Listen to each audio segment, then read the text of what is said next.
What up, CBR fam? We back again. But another Once one. again. Hey, shout out to our sponsor, Chris. Hey, it's been a minute since we showed Chris's video. We're gonna run that for you real quick.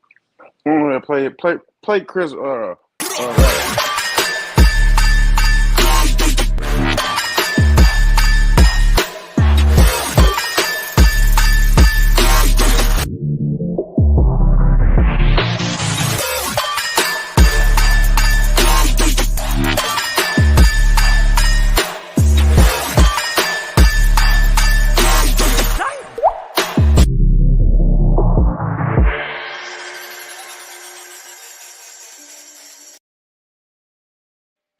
All right, y'all. That's from our sponsor, Chris, doing great things with the 3D printed items. All around good dude. So Shout holla out at to the Chris, sponsor. get some 3D printed goods in your Bro, life. bro, what's up, bro? Put the sex light on. Oh, What's you want to up? put the sex light on? Yeah, bro, what's I going wore on, man? the wife beater a little bit open for you today. They got the white beater on with the lumberjack shirt, and we need the sex light to complete the look, bro. Yo, don't We make need me the start sex pulling. light.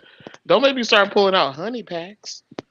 Oh no, no, you gotta relax, man. That's for the after show. That's you, For that's after you, that's you and the wife in the after show. That's what we're my gonna, we're with gonna my leave Trey that song with my Trey song there. Slow CD. down, man. Slow down. Relax. That's enough, bro. I bet the neighbors know my name. Hey, what up, Joffrey? You What's up, Alec? What's up, Noe? stupid. What up, Diddy? What's up, Mikey That's Marsh? What up, Trey? We what's got up? Who all up in Salamander. here? We Mikey got Marsh. What's going on, cousin dog? Billy Boy in the house. John Jones. We got Orange Tyler. County. What up, man? What's going on, Orange County? Orange How you County. living? Yeah. Shit. I had something to say. I John forgot what it Jones. was. Salad. Oh, salad. From Miss Salamander. Hi. Tell Miss Salamander we said hello and what's up. Hey, tell Miss Salamander we said what's good. Hey, Salad, Noe, I got your Diddy, text message, but I Jeffy. was busy. I'm gonna go watch Jeffy, that what up, shit. Jeffy?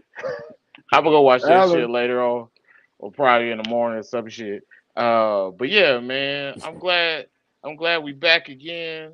For another week. Yeah. It's been a hectic week, but it's been a week. We kind of miss y'all, man. Yeah.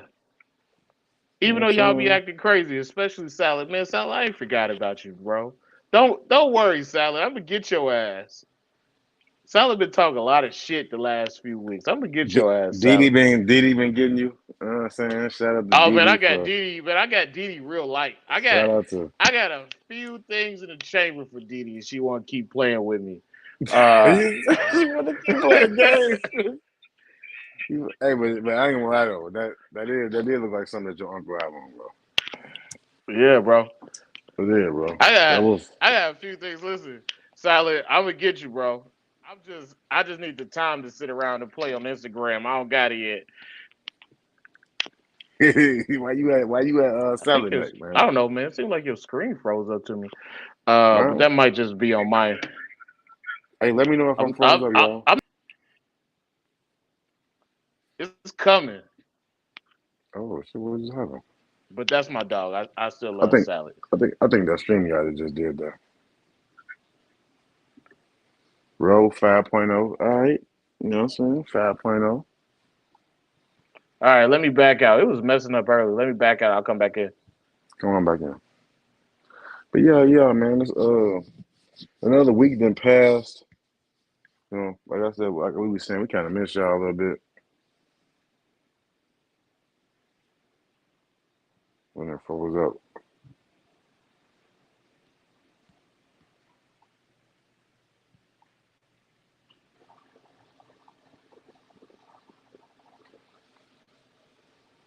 Are we still live?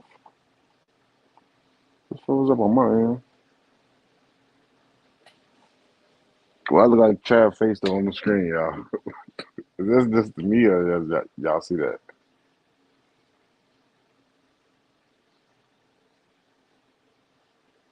Okay, now it's off. We back on.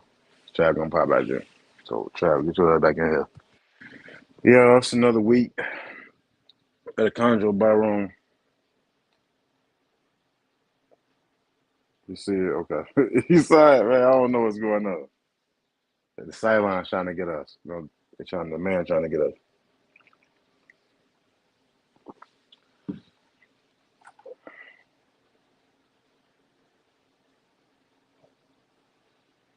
All right, my phone's up. Let me know, John. Let me know. So I think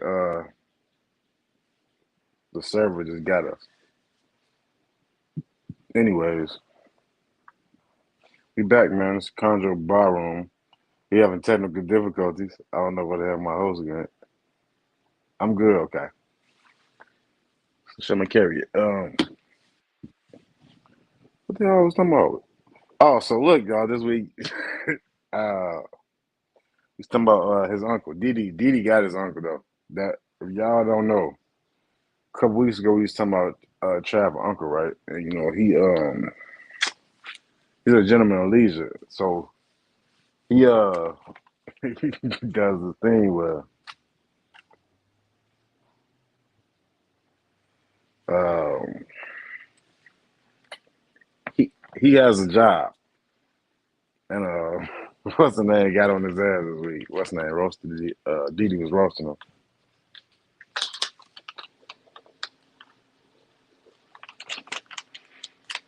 Bring your ass back on, man.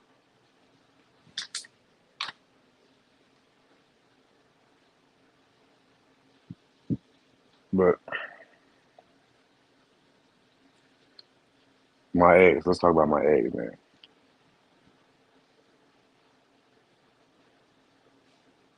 It's a job. That was a job. He got a job, right? But you know, we've been teasing Travel about it all week. Or me, I've been teasing Travel about it for like a year, man. That's a job, and Travel uncle does his job very well. He's a professional. Didi got on his ass. I love that one. The only thing is, Didi, I saw it late. I was at work. He had a long day. Hey, I'm gonna tell y'all what happened. Like the police had just pulled me off right before this episode. Uh, we was on my way back. Welcome to the new Kino show. Hey, featuring the. So look, we was on my way back home, right, from my son's football practice, and the police got on my ass. The police got on my ass. They pulled me over. I had both the kids with me. They said I was going too fast. My plate light was out, and I didn't believe when I got out. Look, my plate light was out. So that was the first time they told me something like that. And they wasn't lying. They say welcome to the Kino show. We made it though. We on time. We made it back.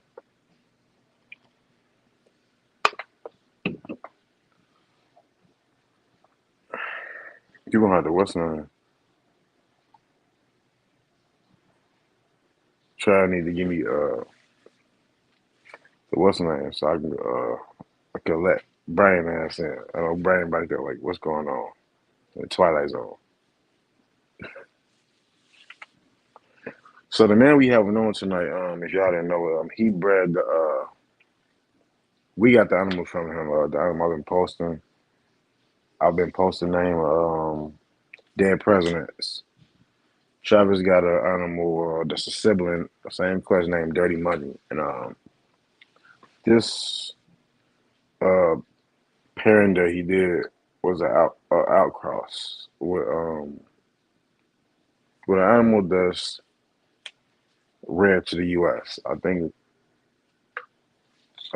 I'm pretty sure that's the only known one in the United States. So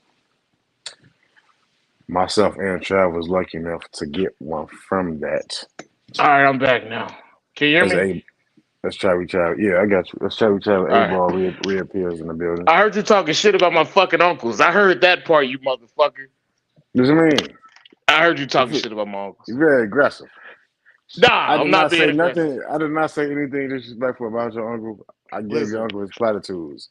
I'm gonna tell y'all I say something. your uncle has a job. I did not. Go ahead. Go ahead. Listen, I'm gonna tell y'all what this motherfucker did to me today.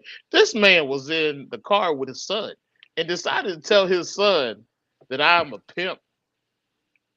He decided to tell his son a complete lie. I'm not a pimp. Y'all see me here with y'all every week. I ain't pimping. I don't do none of this shit. But he do this every week. Did you did you not tell your son that? I did all right. I did. I did all right. Well, you want to talk about how like that you on the way? It's like, bro, it's like a ride home. You live like 20 minutes from your job, bro. And it's like, right? It's like every 5 minutes you be, hey, bro, I'm finna call you back in a couple seconds. I'm gonna call you back in a couple seconds. I'm gonna call you I back be in. stopping at the store. Yeah, multiple stores. I know. I like stores. Mm. You like Okay. stores. Yeah. True. Don't listen to this dude. I ain't never been. I ain't never been in a store for 2 seconds. Call out. Go back in another store for 2 seconds. Come out. Listen. Call somebody. Come back in another. That sounds This like a listen. business transaction to me. Listen. I done met you, Salamander. Did you see me walking around with prostitutes? Salamander, don't be hyping this man up. No comment. None of this is true. None of this is true. There's See, none of Sally, this true. you ain't see what was going on when you wasn't around. We wasn't holding. First off, we wasn't holding Adam Sal's hand for the whole show. You know what I'm Okay. saying? All right. Right. All right. Here we go with this shit again. You let the hair down. You let the hair down. Yeah, I let my hair Yes. down. I'm in my Yeah. house. Yeah. What the fuck Yeah. am I supposed to do? Ain't nothing wrong with that. Okay. You know, get comfortable. Do your thing. P. All right. You said try grabbing burner phones. I have burner phones, but I don't use them. Hey, you know the whole time y'all thought that was my internet. That's crazy. I was the one taking the Nah, blame for it.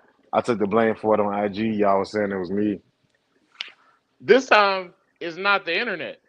It's it's whatever's going on with the program in Safari. It's probably my phone this time. I can say that it's probably my phone because I had to go through several back channels just to get it to work. I had to go to Chrome. Chrome sent me to back to Safari.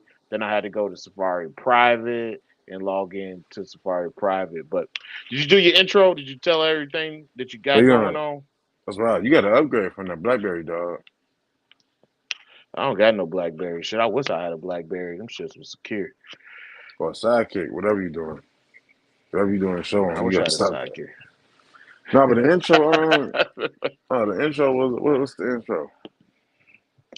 I don't know. No, Did you tell every I was talking about the animals, my really, the my animals that we uncles? had got My for him. uncles? Yeah, shout out to Trav, both of Trav uncles, the ones, you know, it's two of y'all, you know what I'm saying, that I know of. There may be more, but it's two real P's that I know. So shout out to y'all. Shout out to y'all true 16s out there. Man, shut up, man. Shut up. But no, I was talking about the animals that we got from Brian. Um, just explaining the Oxyville locality, you know. But we could, but that's what we got the man on tonight for. He can do that a little bit more, get it a little bit more in depth with that with us. Let's see, Pat. What up, Pat?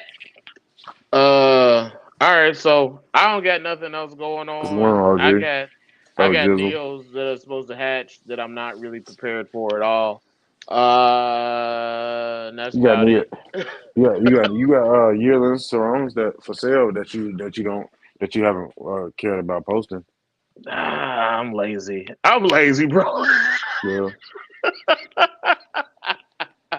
I like sold two of them. In my laziness, I still sold two of them. cool. I'm not rushing you to sell nothing. We do all All that. right. Yeah. I've been wiping my egg. I've been wiping the lid off my egg box every 4 or 5 days. So we're gonna go with that. I got nothing else. You ready to bring in Sir Brian, aka B Fish? What up, little rockhead man? Listen, man, I need you to get your daddy hell. I know you be acting up when he be in the car. I need you to keep doing that some more, man. I need you to Very keep well doing put down tonight, Pat. You hurt some feelings, huh? What did he put down tonight? Hurt somebody's feelings. I don't know. What Pat I talking don't about? know. I mean, what Bill That's talking about? Bill. I don't Bill know, off his man. man. You off your meds again, Bill? Listen, Bill off his meds is a different dude, bro. And He get he ends real. He get conversations real. He get real interesting. real abruptly too. All right, so we gonna So bring I'm in being our honest guest. on him. What up, Red B versus yellow Fish? debate. How's it going, guys? Not much. I mean, it's going good, man. How you been? I'm doing well. Doing well. Doing Can't well. complain. Good, good, good. Your Yeah, boy nice to have Pat you on, already showed Brian. up. What was that? I said nice to have you on, man. We Yeah, thanks appreciate for having me. appreciate you giving us your time. No Yeah, problem. I'm glad when the videos came out, you sent that little gift and said you are instantly regretting this. That's the purpose of the videos. Yeah. We usually do worse ones. if we Yeah. if we if we know your tolerance, we can put some messed up videos up, man. No, that's all right. That's all right. Keep it above board. Here we go. They don't get too bad. You know what I'm saying? Yeah. We Some of make them it are funny. bad. Some of them are bad. Some Yeah, you should chat. see the ones that we don't show most people. We show them to some people, but we don't show them to most people. Yeah. I can only Tuck imagine. Tuck gets Sometimes it the worst. the mind got to get a little dark. You know, sometimes. If your name is Tuck, you probably getting it the worst. So, but anyway, man, it's good to have you here. Uh, uh, I just wanted to say, man, I still ain't made my lineage charts. Uh, Hey, You still talking about the religious choice. hey, technically you did not buy that animal from me. So Ryan Burke is on the hook for that. Like you're bringing, listen, if you uh, expect me to expect anything from Ryan Burke besides a healthy snake, you are crazy. Nothing. Fair enough. Fair enough. I haven't I'll talked to him in a minute. I'll get that to you before it breeds. I haven't I talked to don't know. Ryan in a long By the way time, this is man. going, they might be breeding soon, but I don't know. Yeah, they kind Yeah. of big, Brian. Yeah. So anyway, we just want to get you to give the audience a quick intro about yourself, all the magical things you've done. Sure. So yeah, I've got um, a lot of my life decisions and how I've ended up where I'm at has been driven by herps. So my dad had me out field herping pretty young, you know, 5, 6, 7 years old in Pennsylvania where I grew up, and I grew up in Lancaster County, about 3 miles from a big pet store called That Fish Place, That Pet Place, and Lancaster. yep. And I don't know what it's like today, but back then they had a pretty substantial herp room. A few hundred animals on for sale at any given time. They got a lot of stuff from Strictly and all the different importers. So I got that was my first job in high school, and I got a lot of experience with a lot of different wild caught, you know, snakes, lizards, frogs, invertebrates, everything. Um, so that's kind of where I cut my teeth, and then spent a lot of time at the Hamburg Reptile Show. Um, you know, bought all sorts of crazy stuff probably shouldn't have had at that age. If you remember, Brian, how was it Yeah. dealing with the wild caught frogs and the amphibians coming in? Um, I mostly did dart frogs back then. Um, it's kind of hit or miss, and it kind of I guess ties into my opinion on wild caught chondros as well. Is if you can get them as close to the import date as possible, going through as few hands as possible, Hmm. you usually have pretty good success. The more hands they go through, the longer they're sitting at some shop or in some wholesale, importer's warehouse, the less likely you are to have success. At least Okay. that's been my experience, which is why I've gotten so many animals from Ryan. Is he's 20 minutes from me, and I know that either if they're fresh, then great. If they're not, then I know they've only been with Ryan, so I know exactly where they've been and what they've been exposed to since they came into the country. That's a very good point, man. That we always say like buy from one importer and we like or buy from one source, but the reason why you explain that, not having an animal go through so many hands, especially an import, because it probably had a rough time coming in here already. Right. That's Well, very very important to and point that out, man. yeah, and then, I mean, even if let's say something comes into the country a month ago and it gets shipped out, so it hits the U.S., it's in some guy's rack in Florida or wherever, and it sits in there for 3, 5, 7 It's like days. Florida.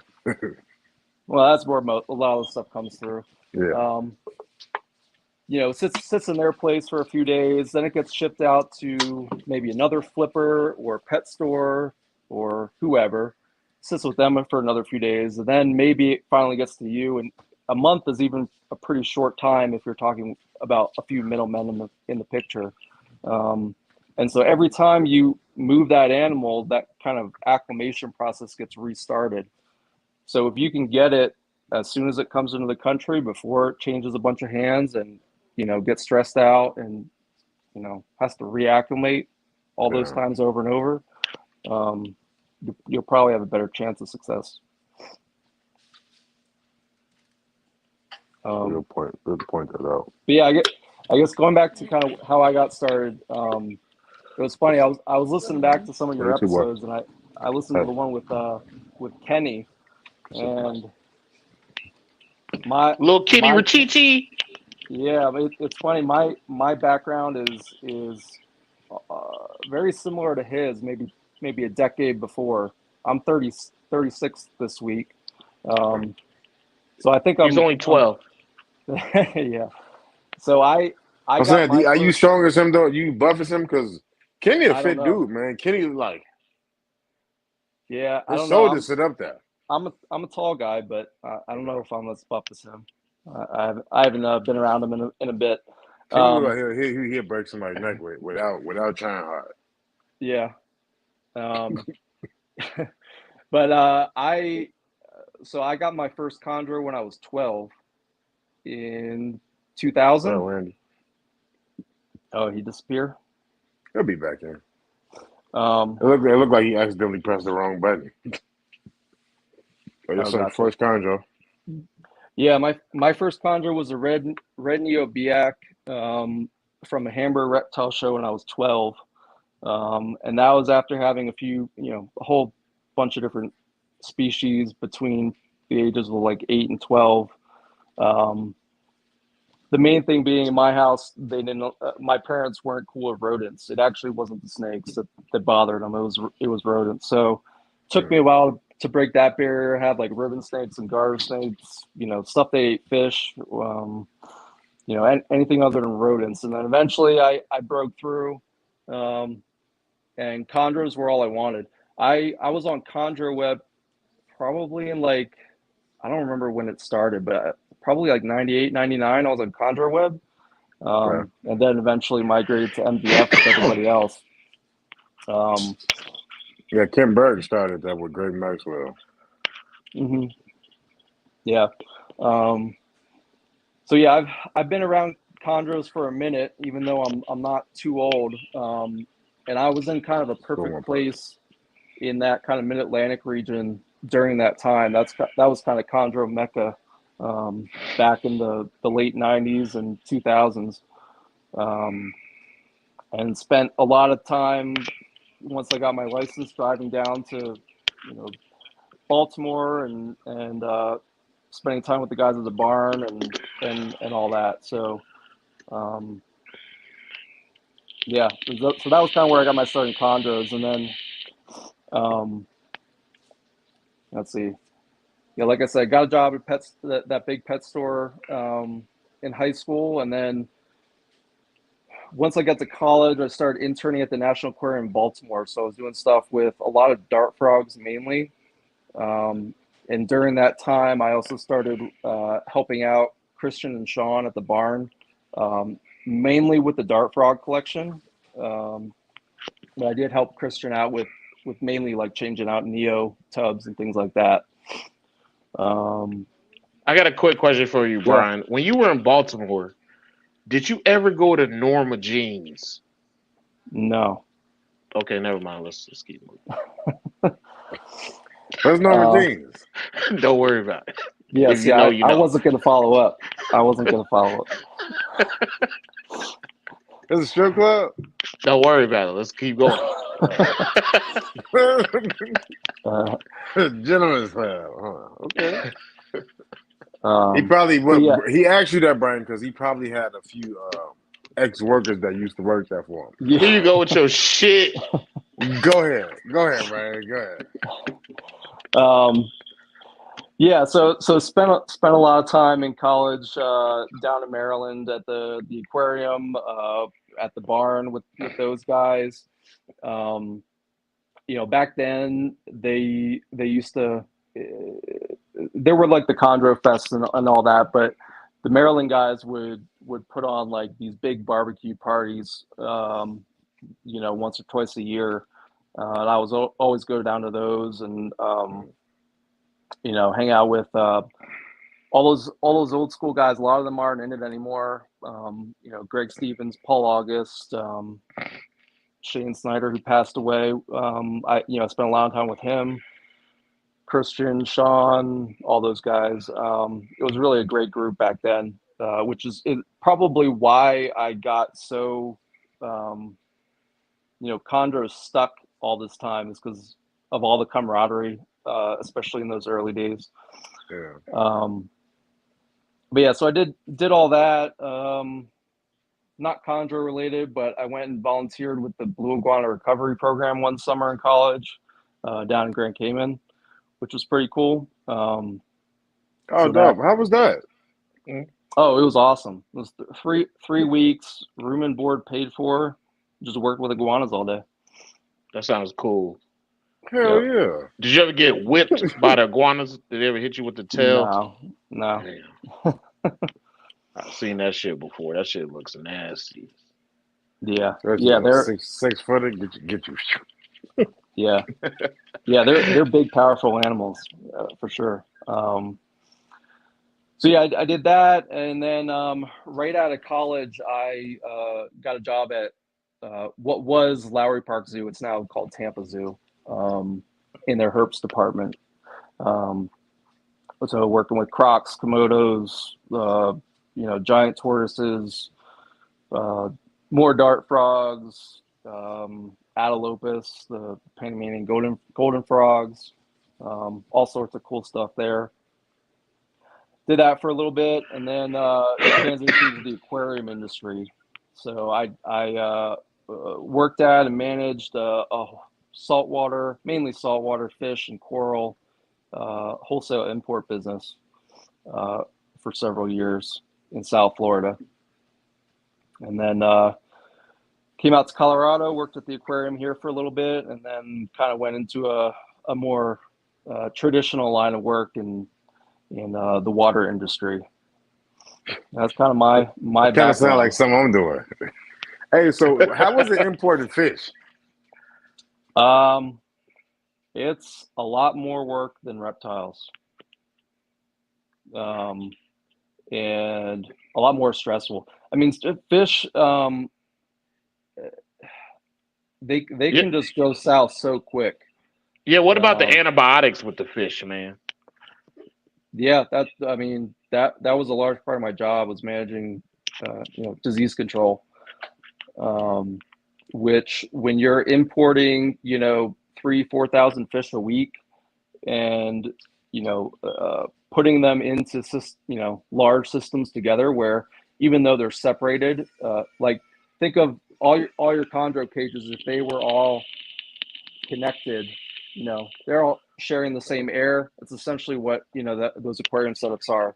They're all sharing the same water. So you might have a handful that have crypto, another handful that have something else. What's up, Pat? Oh shit. What's up, Pat? The Um, world's tallest midget popped in. Listen, you gonna stop talking about my mentor like that? Hey,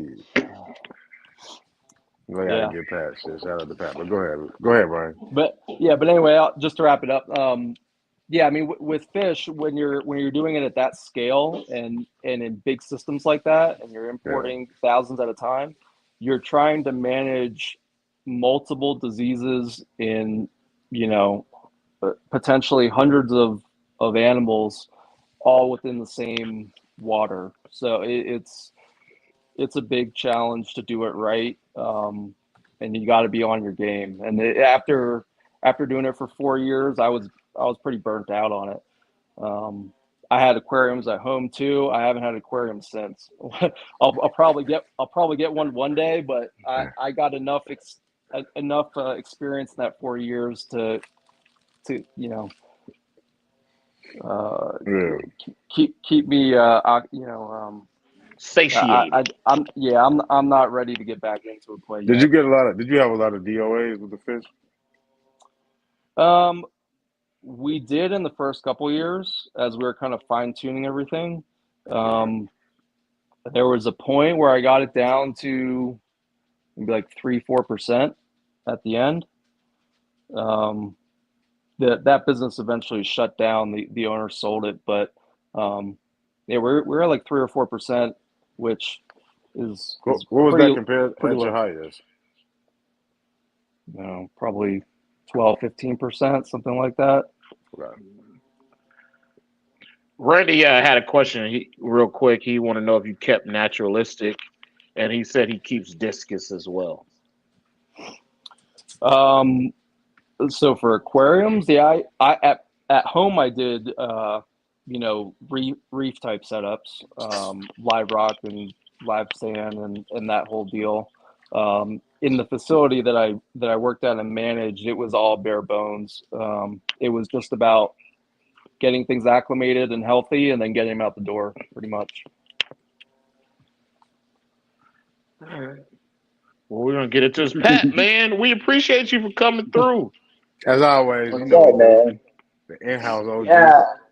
Um, I just had to hop in for a minute because I don't know. A lot of people probably don't know this. Brian may not even know this, but Brian is my reptile world What do you bestie, want me? I'll be in there listening. and um, What do you want me? uh, Pay attention. Brian and I message each other pretty much every day, largely about snake related stuff, but we have some other stuff in common as well. We're both big time MMA fans and both foodies as well. So mostly we talk about snakes, but on Saturdays on fight night, we're sending each other whatever we just pulled off of the grill and talking shit about fights and whatnot too. Yeah, So it's Being I have MMA a fans, do y'all still watch boxing too? no man. Every No. once that in a shit's while, boring. it gets I rather watch it is boxing. man.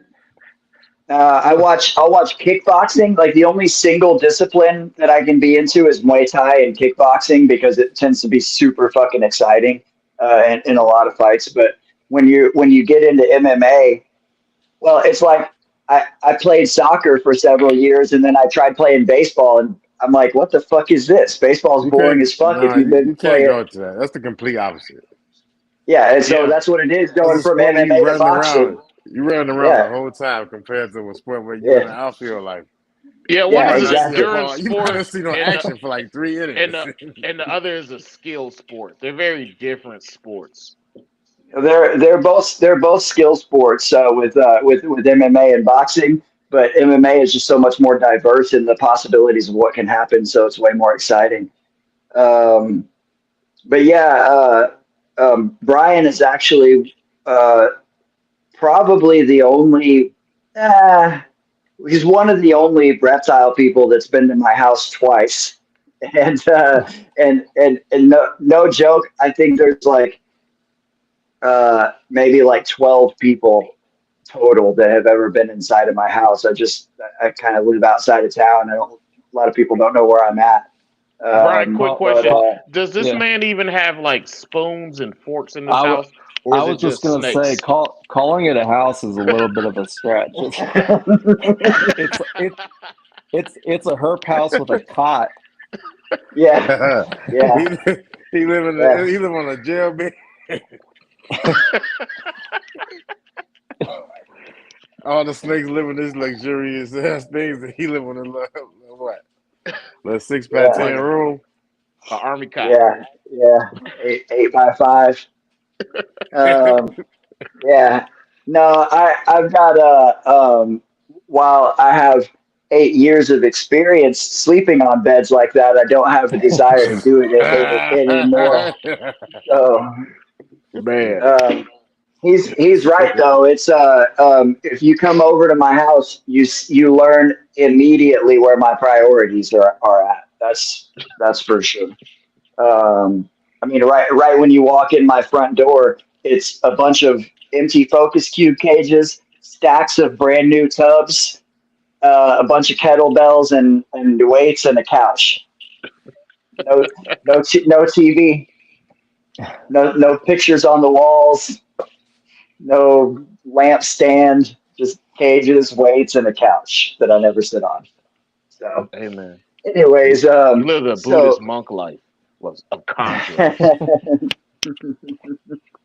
Um, but yeah, one of the things that I really like about Brian, as far as his reptile knowledge, is all the background that he has that he was just talking about. When you've worked with lots of other types of animals, not just, I mean, even with diverse reptiles, it gives you a totally different spin on this thing.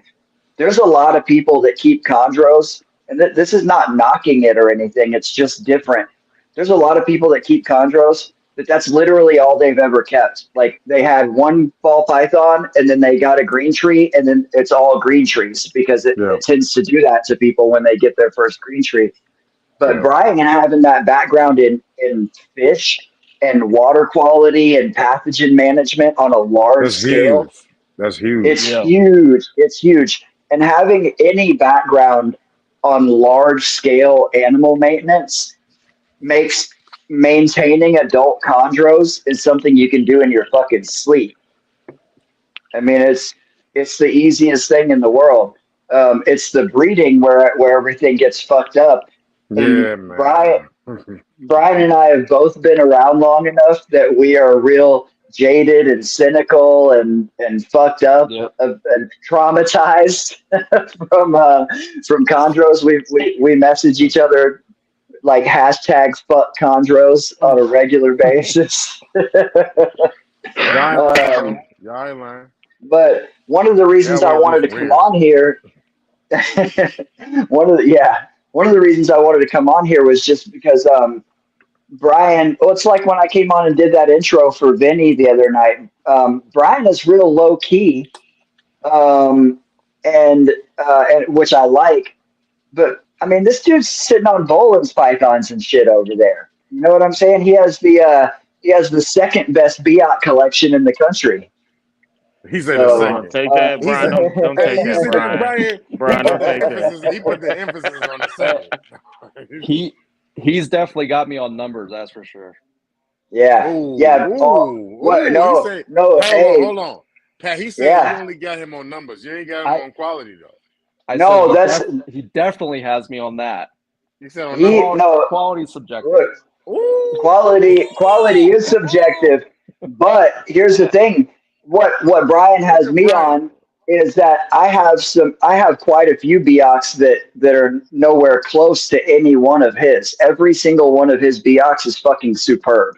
All of them are awesome. He's got Ed Bradley shit over there, and just I mean, just really badass Biocs, and they're his favorite locality. I mean, it's and man, like some of one of the things that helped to get me super interested in them was Brian's pictures of well, his he had Diablo animals from the Brian used to take a lot of pictures at the barn, and he ended up. Did you end up with two females or a pair? A pair from the Diablo clutch, Uh, right? yeah, I had a pair. Yeah. So So Diablo was a Diablo, what? really Philly? no, different Diablo. He was a really unique Biak that they had at the barn, and he was solid dark green with I think bold I'm black thinking about diamonds. Ella Diablo. My bad. Yeah. Well, there was a different Diablo that was bred to Tinley, but that's just a different animal. This was Okay, a Biak okay. they had at the barn, and they did a pure Biak pairing with him that was just. I mean, Brian, have you seen crazier Biak Neos since then? They were probably the craziest ones we've ever seen. Hmm. Yeah, yeah, they were nice across the board.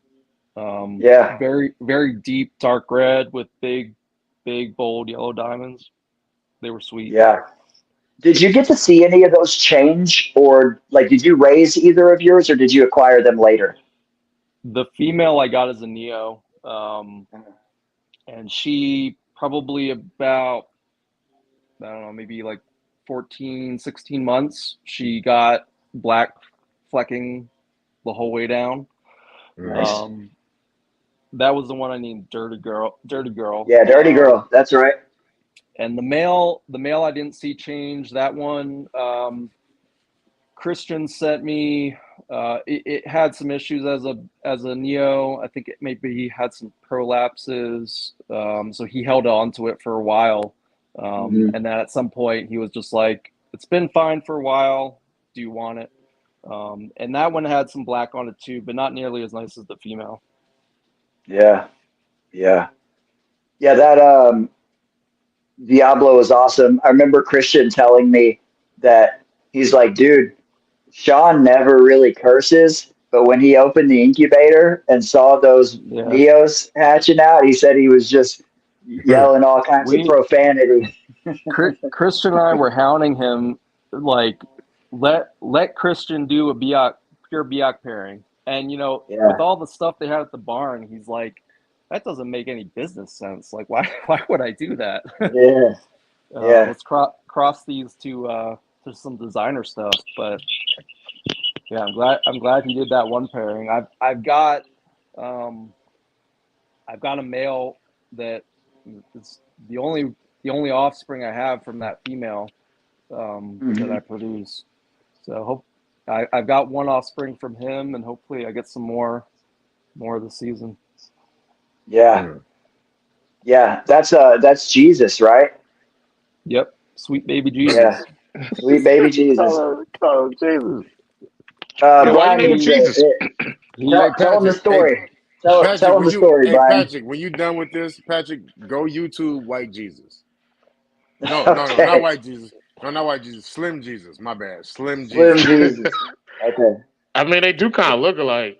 Nah, this is Slim Jesus. He's a rapper. No, Just Slim Jesus, YouTube, the rapper. They do kind of look YouTube alike. Slim Jesus. They got the YouTube Slim same Jesus, man. haircut, man. Patrick, I'm actually. Brian, if you want to do YouTube Slim Jesus, it's gonna be hilarious. I'll do it after the show. Hey, Um, so how your name, your baby? How you get the sweet baby Jesus name? Come on, this dude's like 12 years old, man. I'm fucking 43, bro. I'm 43. Hey man, you might be your little long lost street baby. You just never claimed him, man. It's yeah, yeah. Yo, don't let him take you on paternity court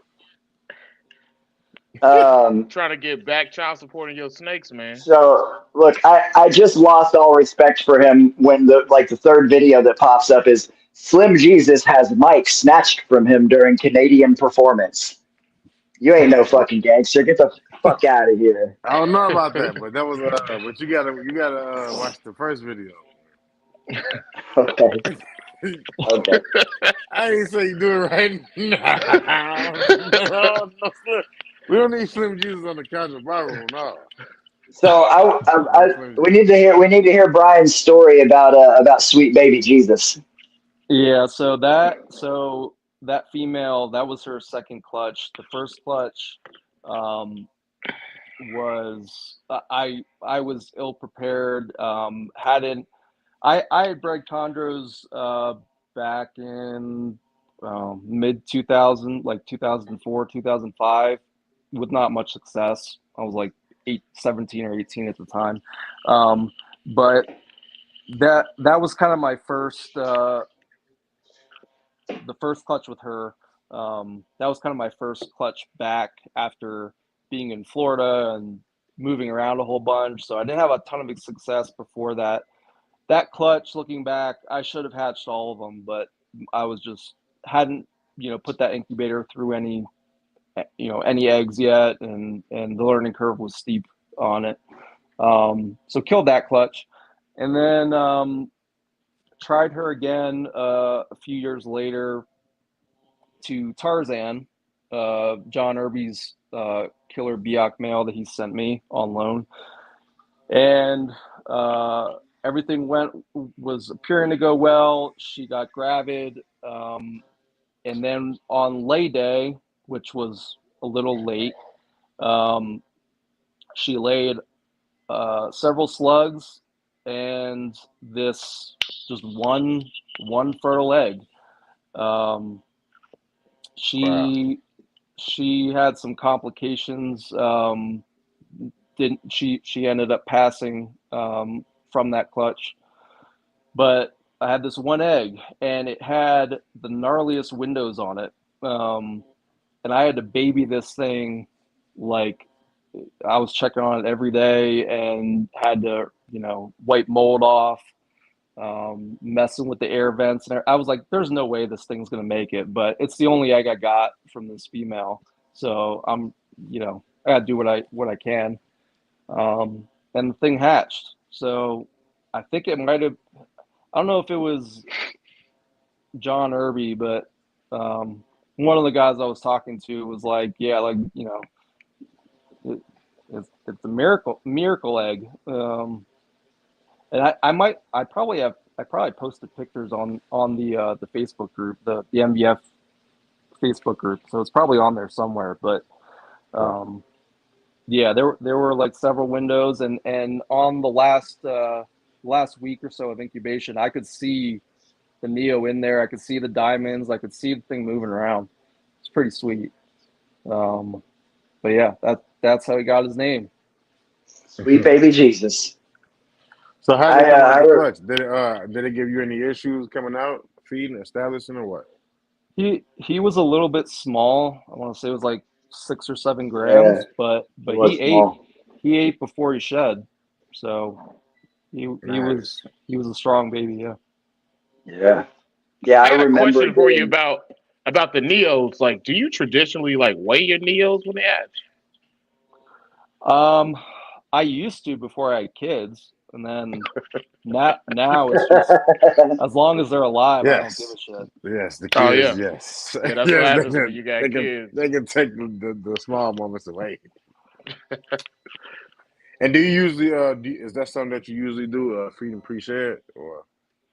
No, it was more just like this one. He was small, but he was pretty active and healthy, and so I was like, let's see if he'll do anything, and he took it. Let's do it. Okay. Yeah, I remember getting the picture of him eating that first time, and also the very frequent updates of this one fucking egg that he was babysitting all the way through, man. That shit is. I bet, man. You got a lot riding on one egg, man. Yeah, it was suspenseful. Wake up every day. First thing I do. Yeah. That was the only egg I hatched in 2019. Yeah, the one of the other cool things, he mentioned that he spent a lot of time at the barn. I can only imagine what it's like to be able to hang out at the barn in there. Like, that was in their fucking heyday when they had you want to talk about jaded? No chondro raises my heartbeat anymore. After spending time there. I was just about to say that having Brian over at my house is humbling because he doesn't even want to look at my chondros. No joke. I want to see the vipers. He comes over to see the vipers, and then I pull out Beox, and he's like, "Okay, that's badass." all the designer shit that I have is like I don't have. There's nothing. Literally, I don't have any chondros over here that really impress him. There's some that he thinks are pretty cool, and then the Beox he thinks are awesome because they're Beox, and then he's like, all right, let's look at Vipers. I mean, you're overstaying a little bit. I love them all. I appreciate them, but like You sound like you a locality guy over a designer guy. Mostly because I don't love spending tons and tons of money on stuff that is probably going to die. Wow. You're not supposed to say that out loud, Brian. You're not supposed to say that out loud. I'll say it out loud. Patrick said it. We're calloused over. Yeah. You keep chondros long enough, and that's what happens. So, True. But yeah, I mean, like when I was helping them out, I mean, that was when Darth Sidious was there. They had some of the original lemon trees, the white lemon.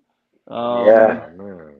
They had, God, what else? I mean, Crazy, October, Prince, all that stuff was there at that time. That white lemon pear, which that was from a pair that was a pair. One of those animals was from a pair of lemon siblings, and then they were still both related. And so that was like the tightest lemon pairing that anybody ever did. And the female was blue I think it and was white. Clutch mates, right? I was thinking the parents of one of them were clutch mates. I have the pedigree on my phone. The reason I was just looking at that pedigree is because the great grandparents of these are those two animals. So the lemon blood on the sire's side of these babies comes from that pairing at the barn. With what did they call him? The Pallor male or something like that? That sounds kind of right. Yeah, because it's DP, like Dave Pallor or something like that. It's DP on the pedigree. Man, look, you got to be careful with that, Patrick. Yeah, with that with DP. With that DP. I knew one of y'all was going to make a joke about that shit. Be careful with that, Patrick. Don't do that.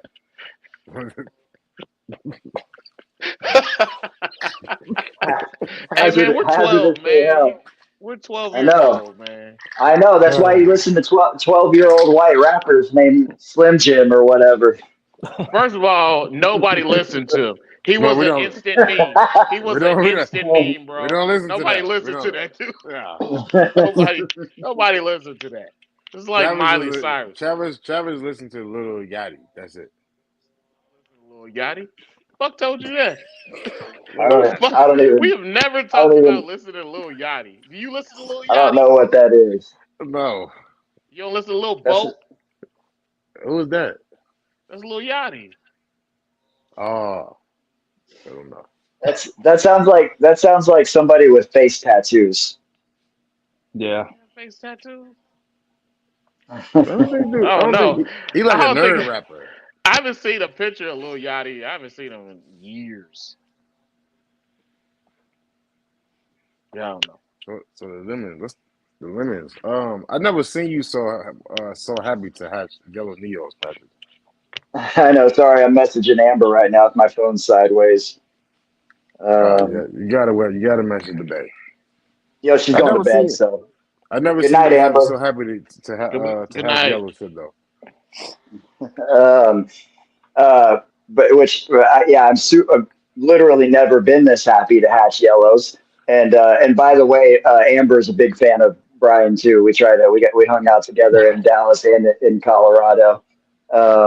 When I told her I was coming on with Brian, for some reason she was thinking Brian Phillips. And then when I told her that it was Brian Fischer, she's like, "Oh, that makes a lot more sense." Shout out to Brian Phillips, man. Fucking Brian Phillips, man. Brian Phillips is he's like the nicest fucking dude in the world. I love Brian Phillips. If you don't know him, you won't realize that Brian Phillips is tall. He's a big old boy. He's big. He's very tall. haggard. He's Yeah. haggard. Yeah, real big and real friendly. But yeah, I these yellows. Brian and I make we're in that crew that talks mad shit about yellows privately. Um, we I just hatched out some too, so it's all right. yeah. Well, yeah, you just hatched an all yellow clutch. So Yeah, like, Of who's what? the enemy now? Of what, Brian? What they're were they? they're pure ours. Oh, okay. Yeah, from the Not like like, the why you say it dopest. like that, Travis? Hey. No, it makes sense. It makes he's sense. okay. Let's keep this shit moving. It makes sense that they were all yellow. That's all I'm saying. um, that male that sired that clutch, like who has a cooler Aru than that right now? He's probably the best looking Aru that I know of in captivity right now. Yeah, it's hard to beat him. Congrats to you, Chris, He's man. Yeah, he's fucking dope. The reason that like if if if I could breed two Arus together that looked like that and all the babies would look like that, I would keep Arus. Wild Nice wild caught Aru are some of the best looking chondros that there are. Like I fucking love Aru, but if when they look like that one, fuck man, that snake is unbelievable. Um, I got to I pulled him from a show for Brian, and so I got to keep him and photograph him for I don't know a week or whatever before I shipped him to Brian, and it was just an absolute pleasure to have that snake just for a few days. And I'm stoked that Brian's making babies with him. He's fucking incredible. Um, yeah, yeah, good stuff. Yep. How's Shark Tard doing? You throw that out. Now I gotta explain that. I I don't know if he's meant for this world. Yeah, he doesn't He look like he's meant for this I, world. I gave him a few heads, but I don't know if he's got the jaw structure to really like hold on to a pink. The So Yeah, mosaic, Chondro. I might have to call it here soon, but yeah, This is a mosaic. yeah.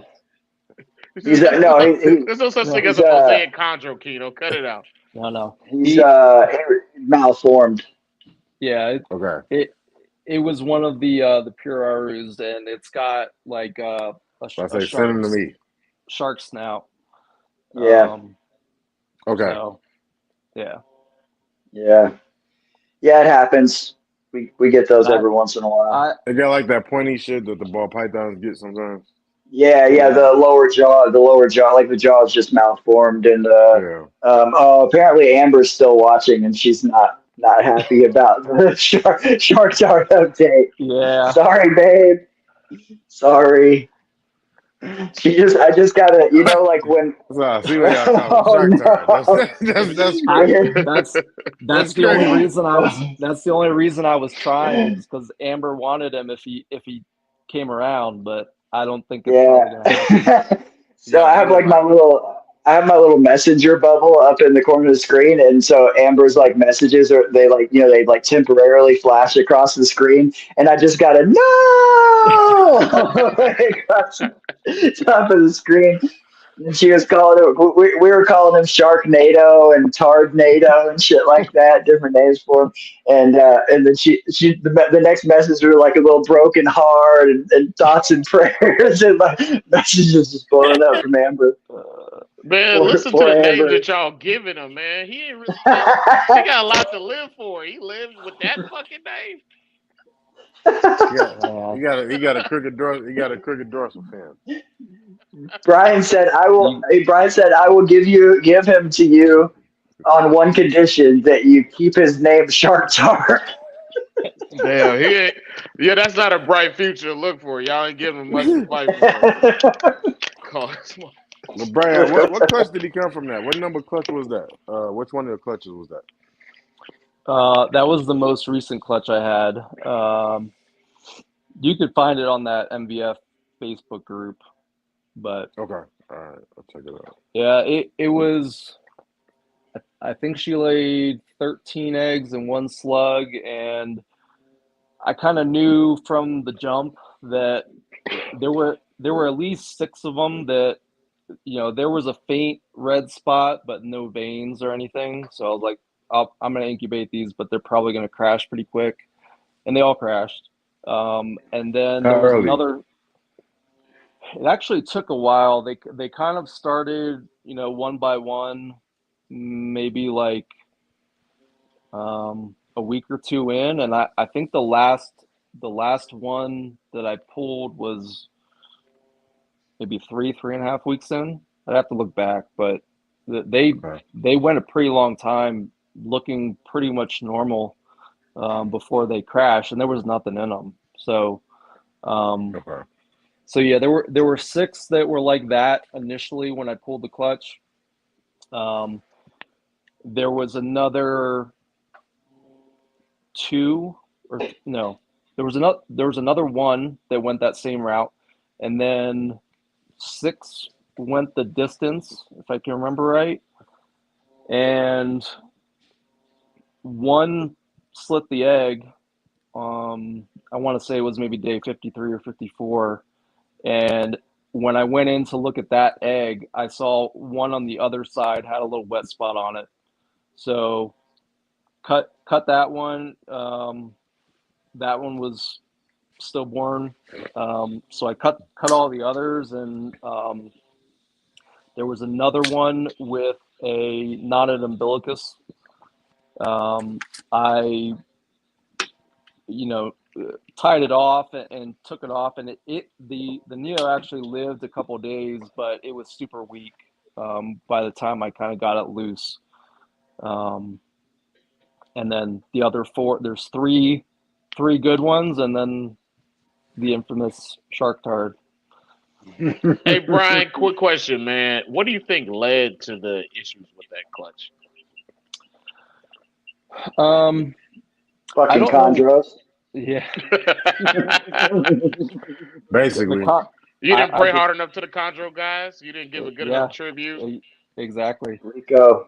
Um, I really don't Re- know. R.I.P. Rico, man. Shout out my dog. I was pretty surprised that R.I.P. that the eggs outwardly looked, like all 13 looked great when I saw them. It I was like, did. oh great, like this looks like They're big a too. great clutch. Yeah, and then yeah, when I kenneled them, they weren't good, and there were, he got a lot of locks in. I'm not sure exactly what caused that. I don't know if they may have been fertilized, but something something happened during gestation when they were in her, maybe that damaged the eggs and caused the embryos to die early. I'm not really sure. One of the things I think I was talking to you, Patrick, about this is one thing I changed between the Oxbow clutch and the last 2 clutches I had, um, was I moved my incubator from our first floor down to my basement. Yeah. And so I'm going to probably try to move it somewhere where it's a little bit more stable, um, temp wise, a little bit higher temps, in our kind of living area. But other than I got. that, I I mean, asked you. I'm that gonna ask you. Oxbow clutch, sorry, that Yo, that Oxbow go ahead. I'm clutch, sorry. I didn't change anything other than where I actually physically had the incubator. Everything I did inside the incubator was exactly the same. Um, so I don't know. I was gonna ask why wouldn't you put it back to the basement then? Because I remember to actual clutch. I think you had perfect hatch rate, right? Yeah, well, that clutch I did upstairs. Ah, okay, okay. You did it So upstairs. Okay, all right. I'm gonna move it back upstairs. Yeah, I Because there was a I period. remember following it when you made the post in the MVF, and it was basically shit. You was like everything went right with the eggs. Yeah, that clutch couldn't have been more perfect. Yeah. Absolutely no issues.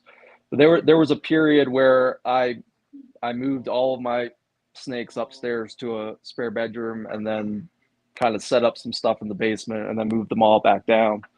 Um, so the snakes will stay down here, but might move the incubator back upstairs where it's a little more stable.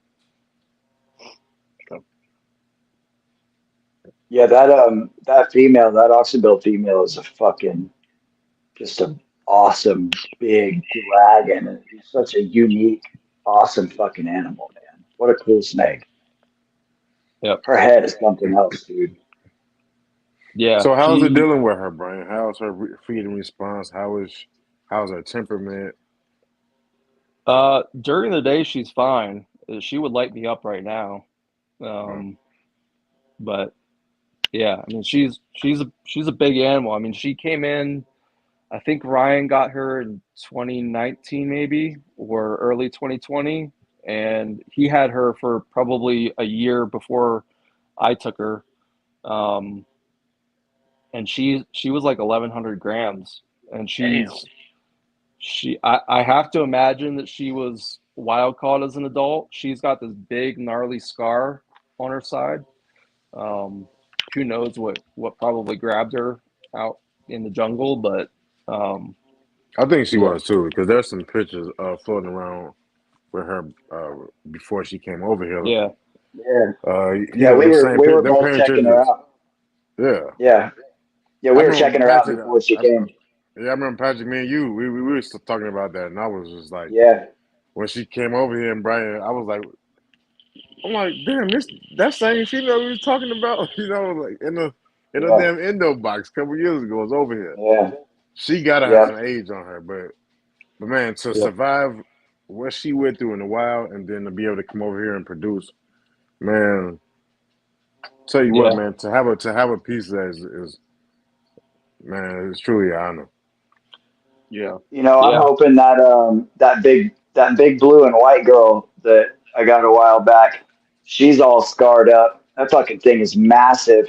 And the guy at the pet store that she came from said that the guy who sold her to him said she was 4 years old, never bred, Hell and no. that he raised her from a baby.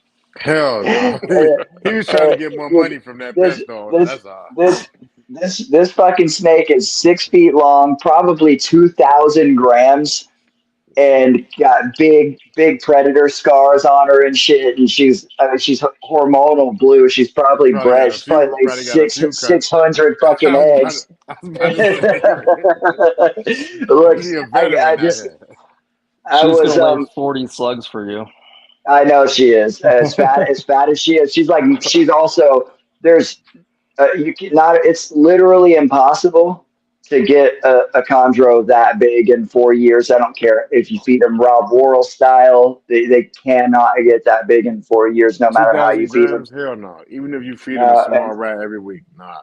yeah, no, and she's obese. I've had her for a while now, and I have fed her once. I fed her one weanling rat. It's the only thing I've had her for like fucking 3 months or something. I've given her one weanling rat because she's just way too fat. Um, There but there was a there was a snake that got sent on loan to the barn when I was there mhm. that no joke, it was like a carpet python. It had to have been every bit of 7 feet and like 2,500 to 3,000 grams. Badass. It Was it a Biak? it was probably a Biak outcross. I don't remember I exactly what the outcross. lineage was, but it was like kind of a higher yellow animal. Yeah. Oh, okay. They had that one. I don't know how big she was. They had that one really black Biak that was really awesome, kind of black and blue. Yeah. When I was reminded of that female because we were talking about the Oxybil female, but when Nick Method messaged me about her, sent me a screenshot of that picture of her, and I could see in his screenshot it said posted 3 minutes ago on his screenshot, and he sent me that, and he's already on the phone with the guy, right? And he's like, he's got him on the horn, and he's like, we need this, right? And I'm like, yeah, and so he's like, all right, done, and Nick sent the money over. I sent him the money, and then I sent the screenshot to Brian immediately after we like I got off the phone with Nick, and Nick's squaring up the fucking deal. Like I say, Nick's screenshot said posted 3 minutes ago. Brian, I sent him the screenshot, and Brian said, when I got on, it said that had been posted 3 minutes ago, and I thought Patrick already has this snake. Now, what are you using, like a web crawler for Beox or something? Yeah, I mean, Basically. That's yeah, how it yeah, was in 2018, absolutely. 2018 and 2019. That's how it was, dog. Yeah, look, man. It was like every I'm, day. Every day he was he was sending me a new box. This was pre-COVID. A new yeah, box. because It was I new love every day, man. Beops, man. They're like readily available and they're cheap, and I just I love it, man. And I'm sitting here thinking about this. I'm going through in my mind, and maybe I'm wrong um, from what I'm about to say. I'm not encouraging that people to do this because most people don't have the background that I have, like Brian does with like large scale keeping, and I do way too much. Like I'll always admit that I'm always like pushing the edge Yeah. from You got what I three can houses. handle. You're what And walking through your house. Walking through your house gives me anxiety. Like all the work that you must have to go through every day. yeah, yeah, and but you know Just this room right here. the Just this room right here would be enough for me. You yeah, know. there. I mean, there are set. I want to say there's 75 chondros just in this room right now. Do you ever Plus, like leave for like a week? No. yeah, yeah, I can leave for a few days because I don't as He long as said I a don't few have days. yeah as long as I don't have brand new baby chondros, I can be gone. I got a bunch of vipers and pythons and shit that they don't need any attention as long as they got clean water. And I've got temperature sensors everywhere. I have cameras everywhere now, so I can check on. And as long as everybody has water and my house is somewhere between like 70 and 85 degrees, everybody's fucking cool. They don't want me here. So, but yeah. Um, anyways, I know that a lot of people say, like I remember Marshall saying the other day that he's never had success getting adult females to breed for him, like acquiring them as adults and getting them to breed. And it's definitely not something that I recommend because number one, when somebody is selling an adult female these days, that's already a red flag. That they're letting go of it is a red flag. Back in the Yeah. day, we Brian, we used to see shit pop up on the MVF Oh yeah. all the fucking time. I missed it, but I remember a guy posting a hormonal Superly tricolor female. It was like white with bold blue markings and pale yellow flecking for a proven breeder for $1,000. You know, I mean we see shit like that all the time. The only way you can still get females like that is buying pet shop Beox. And Yep. off the top of my head, Why is it a red flag?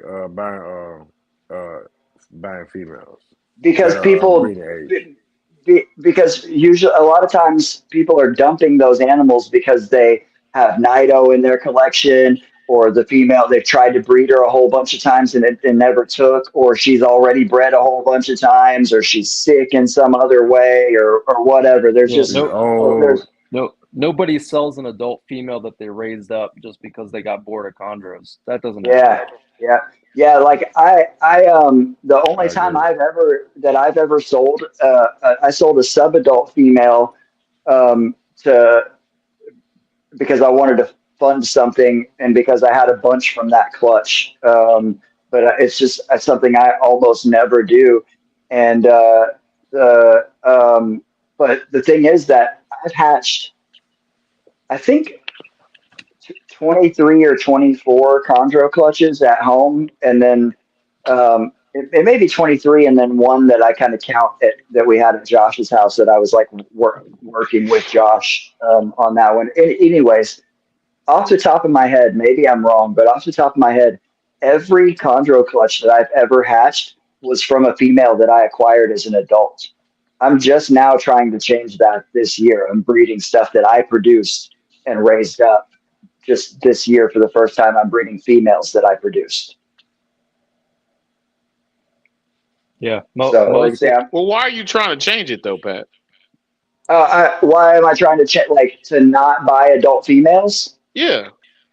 Well, I'm not. I'm still open to it, but I would rather, you know, if I see something that I like, I'm going to get it because I have the ability. I'm blessed that I have a quarantine space that's 15 minutes away from here, where I can run stuff through before it even comes into my house. And I'm blessed to have the experience like Brian does to know how to properly quarantine stuff and screen stuff. And I have the lab right down the street from my house. Like those are all blessings that not everybody has that convenience. And convenience, no matter what people say about how well they care for their animals or how much they care about their animals, convenience is a huge thing, especially if you have a bunch of snakes. Convenience and the way that I keep is the only reason that I'm able to maintain this many animals and have lots of healthy animals, And you because have I no do it children.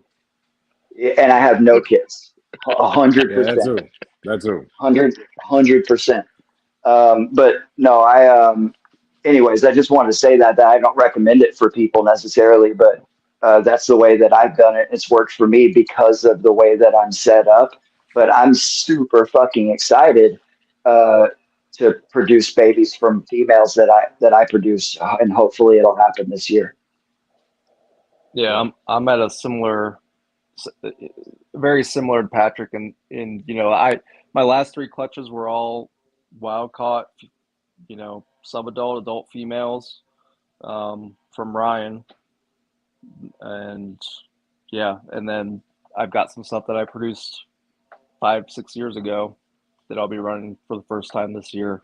Yeah. So, I mean, one thing with wild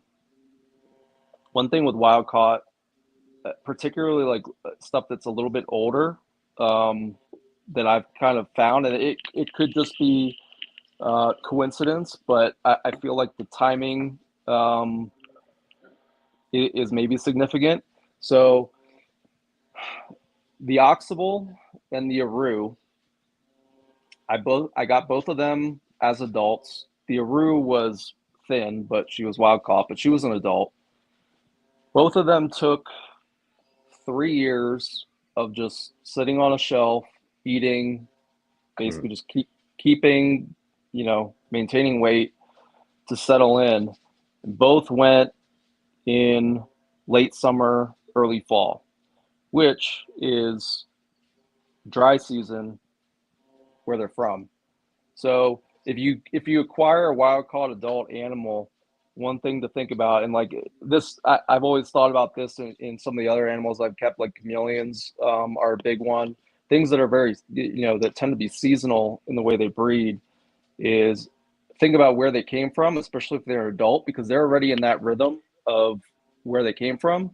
So the breeding season here is opposite of where they come from. Does that make sense?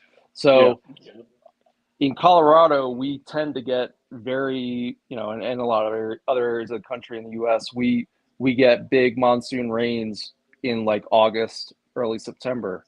So you get big barometric pressure swings. The temp cools down a little bit.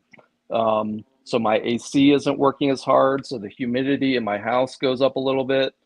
And I've had much better success, it seems like, with those wild caught adult females, cycling them and breeding them late summer, early fall, as opposed to the traditional breeding season we would do here with captive stuff.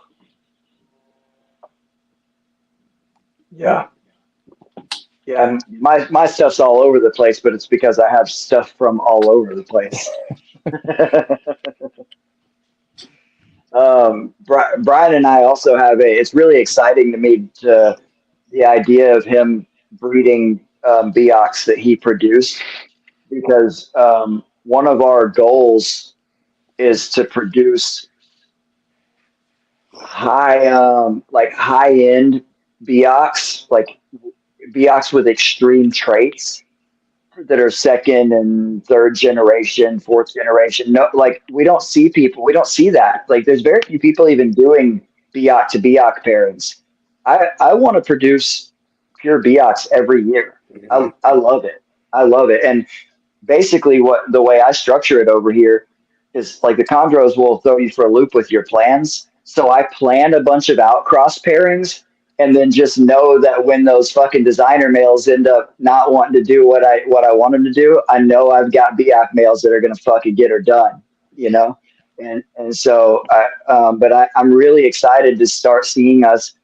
We've been talking about this for years, doing multi generation, just straight Beox, but breeding for traits that pop up in those second generations. So we're just both of us working on this right now to try to get high yellow and high black and just extreme traits from pure Beox multi generation.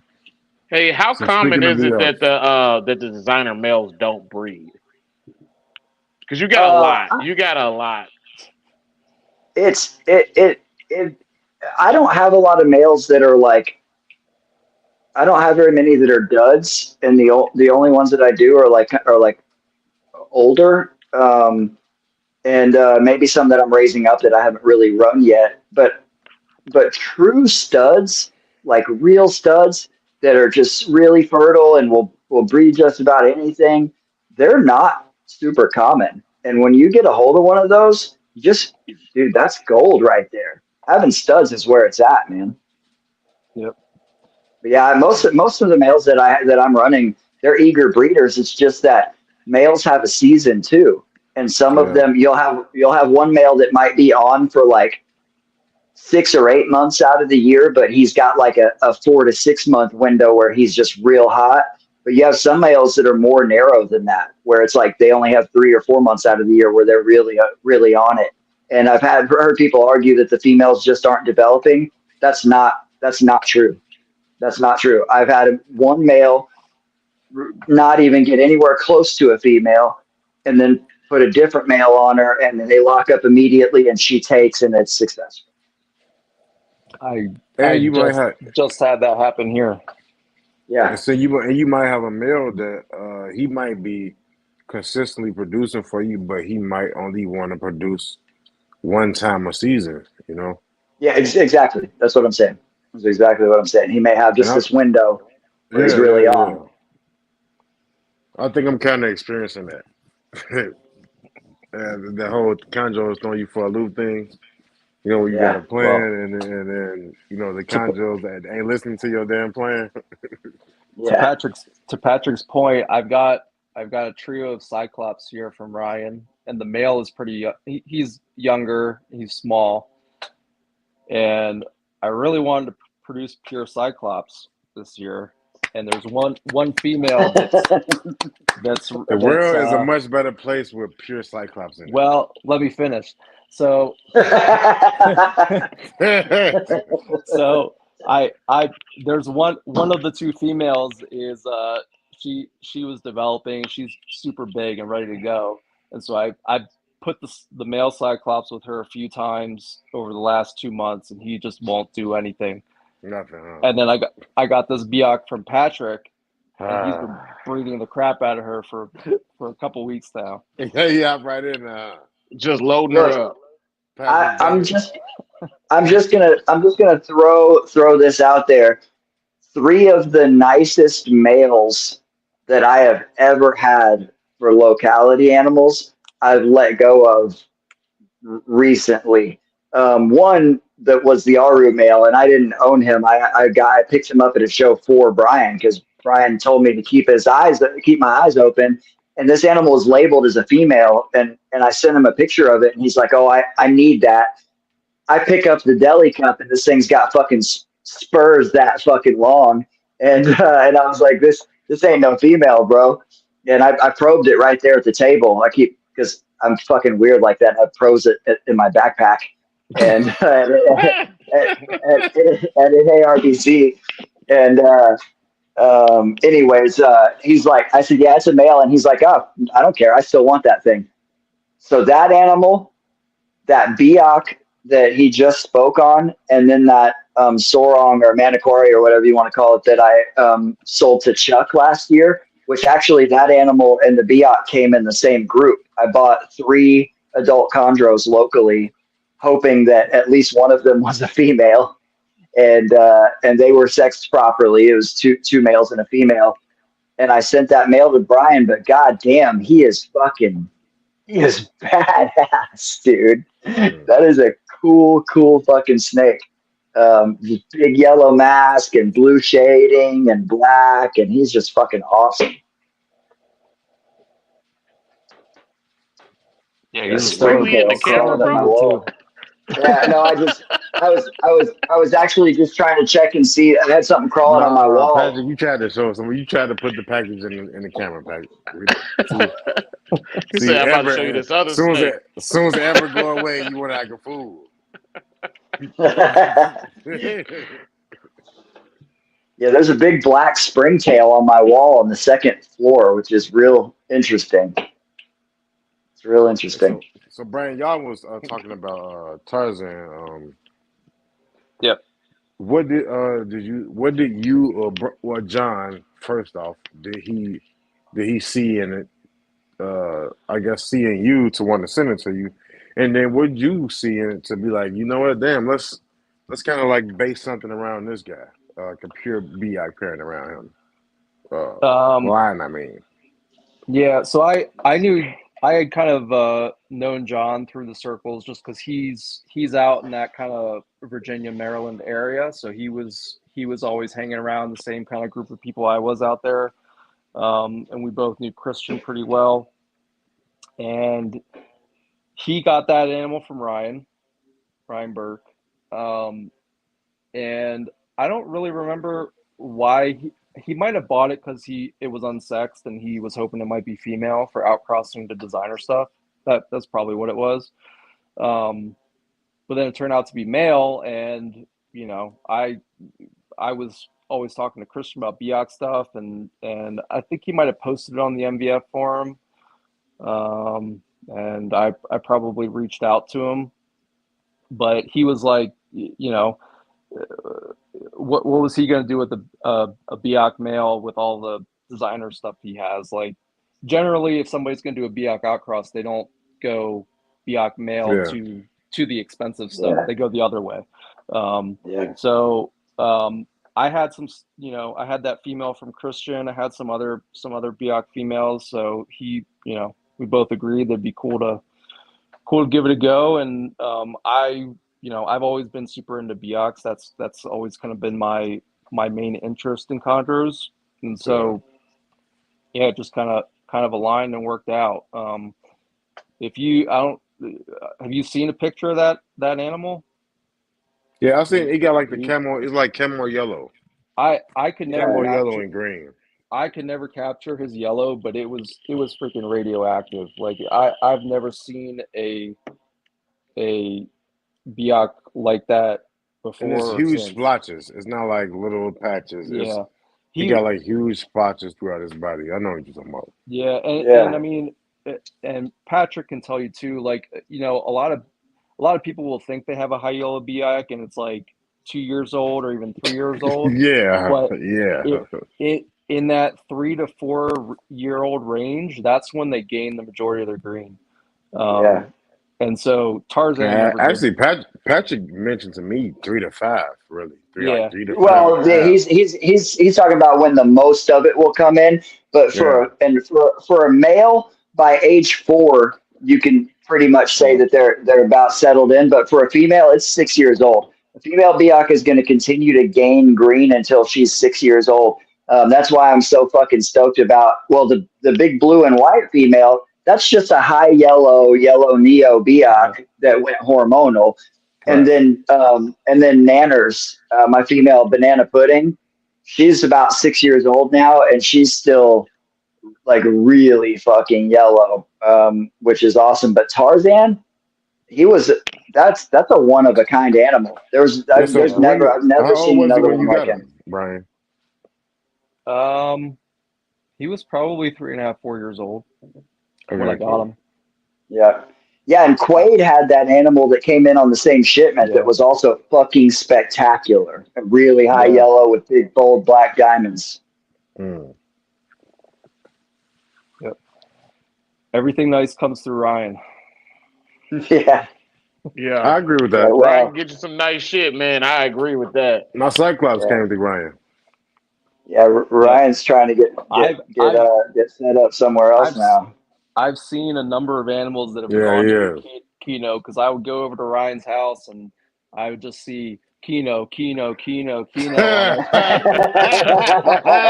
And this was before I knew who you were. So I was like, who the fuck is this guy Kino? Why is he buying all this shit?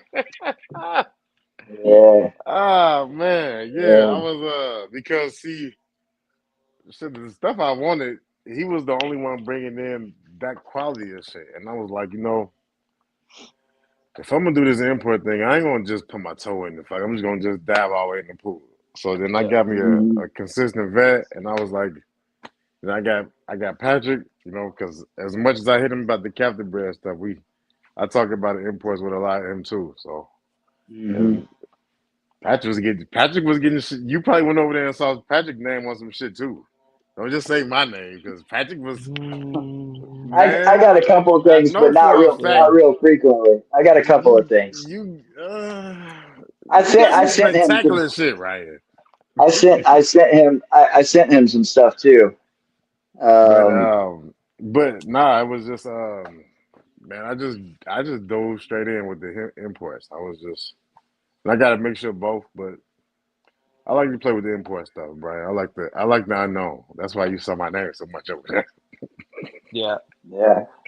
Yeah. Well, I mean, like I would go over there every now and then, and I might have been picking up a snake. Sometimes I wasn't, and I would just be like, "What do you got down here?" And I would just go shopping through whatever he had in his basement. So, Mhm. um, yeah, yeah. I've You got. see, Oh, let's you see. got you got to go over there when everything was fresh too. Yeah.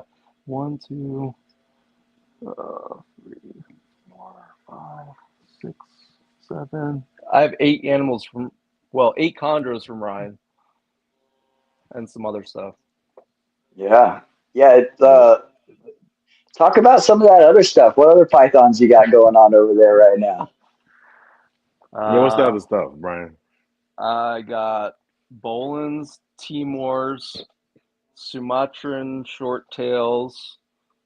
Forgot Um, about those. How many pairs of Timors do you have? just one. It's just one young One pair. pair. Okay.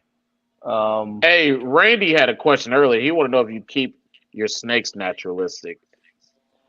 I used to a lot more, again, pre-kids, when I had time to do snake stuff. I did. This right behind me is a snail-eating snake that's set up naturally. Okay. Um, that's just kind of a pet, but I will eventually. So I actually just kind of started buying some plants. I got some stuff coming, and um, uh, what's his name, Vinny, that was just on MJ's podcast the other week. I've been creeping on his Instagram profile for a long time and never really put two and two together until Patrick told me his MVF tag. But he's kind of inspired me to to put some plants back in my cages and start getting back into that. Me So too. I'll be doing it again here soon. Okay. It's like I I did some podcasts several years ago, and Go was asked about this, and it's like everybody seems to knock bioactive, but bioactive is not the problem. It's the keeper. Mm. People not understanding really what they're doing. Like you can't just throw a bunch of stuff in a box, and um, I mean it and maybe it's from my fish background.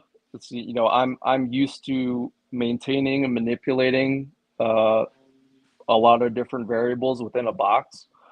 Um, but there's just a lot more to consider when you do that sort of thing, and Mm. it can absolutely be done. But you know, grabbing an Exoterra from a Petco and throwing a couple branches and some cocoa husk in the bottom that's not it. Um, you're really creating a self-contained environment, and you have to take every parameter into consideration. Do you deal with humidity fluctuations during different changes of the year with bioactive? Yeah, it's really no different than than keeping them the way, keeping them bare bones. If Mm. anything, it does probably stabilize it. It gives you kind of an insulation factor to it. Um, I would equate it to, if you kept fish, the larger volume of water you're dealing with, the easier it tends to be to keep things consistent. So, like, if you're trying to, like, if I were to do bioactive, and that's a large part of why well, I was going to go on a side about how I hate that term, but if I was going to do naturalistic, um, I would probably have to cut my collection in half to do it the way I would want to do it. Um, Yeah. And a lot of people kind of, they talk about it as an either or type of thing of, if it, like, the snakes deserve it or whatever that means. But I've always struggled with the keeping lots of stuff because I have way too many interests within reptiles, and keeping them in a way that is the most enjoyable, I guess. It's a weird dichotomy. Like, I want to keep a Yeah. whole bunch of different things, but if I really wanted to keep them the way I want to keep them, I could probably have 6 animals maybe, which doesn't Yeah. allow me to do some of the other stuff I like to do, Yeah. like, trying to line breed my own stuff and keep Mm. a whole bunch of different species. So, Yeah. people need to stop being so uptight and just do what's fun. Yeah. Yeah. I'm in the same boat. And when I'm walking that line where it's like the definition of a hoarder is that you have so many animals that I, you're not taking care of them, right? I They're in think the terrible health. definition would be like a picture of your house, Patrick. You're Yeah, probably right. yeah. Yeah, you're probably Or his right. quarantine Uh, room. He's got everything in yeah, there. yeah, It's yeah. bigger than most zoos snake rooms. Just So his quarantine the room. the trick though The blade. that I'm trying to the thing that I'm trying to get into, um, for me, is that with certain species, and chondros are not one of these species, but especially with small vipers, you can set them up bioactive and have a small enclosure that doesn't take up much space, that's enjoyable to look at, where you can view the animal well and the animal feels comfortable, but also you're doing basically no maintenance other than changing water, because the snake is so small that the isopods and whatnot take care of the waste, and it's something that you're feeding a fuzzy mouse every 5 weeks or whatever, right? It just doesn't shit very much, and they sit in one spot. So there's certain species that are better suited, and that's the direction that I'm So those leaning. small vipers, that's how often they eat. Well, yeah, as adults, it depends on the species. I was exaggerating a little bit. I do have stuff that 100%, like my adult male squams. I feed them Yeah. a fuzzy every 4 to 6 weeks. That's really all they have to eat. Shit, okay. The I didn't know yeah, they ate so infrequently. no, when they're babies, I feed everything heavily. I start everything out like on That makes sense. Yeah. Vipers weekly. But once I slow them down sooner, and I learned that lesson by getting animals fat, like unintentionally. I slow my Vipers down way sooner than I would a python, because it's going to be a smaller, smaller animal. But yeah, I have my gaboons and rhinos. If I feed them smaller prey, but if I wanted to feed them big prey, I could absolutely feed my gaboons and rhino vipers like 3 to 5 times a year, and they'd be totally fine if I wanted to just give them a big ass meal, because they expend no calories. They very literally sit in one spot. The Wagler's vipers are the same way. This is not an exaggeration. I've got natural perches in all my Wagler's enclosures. They're very simple. They're bare bottom aquariums, natural perches. You'll get little borers, little beetles that will like bore out of the wood, and they leave a little pile of sawdust underneath where they've come out. I have come in and seen one of my female Wagler's vipers sitting there with two perfect cone-shaped piles of sawdust on her, one on her head and one on her back, that a beetle gradually bored out of the wood, and it landed and formed a perfect cone shape and left it there.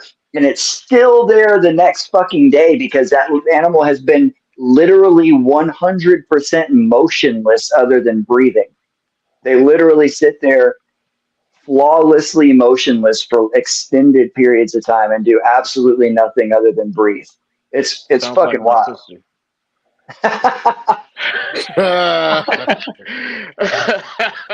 Hey, Brian, I got a question for you, man. I used to Because be like that too. you said this a little earlier. What is your perspective on line breeding, and how do you classify it? Oh, look at you. Look What? at you gonna double back and steal my question. Man, shut Damn it. your ass up. Because I heard him say that too. I wanted to double back. Go ahead, Brian. Do your thing.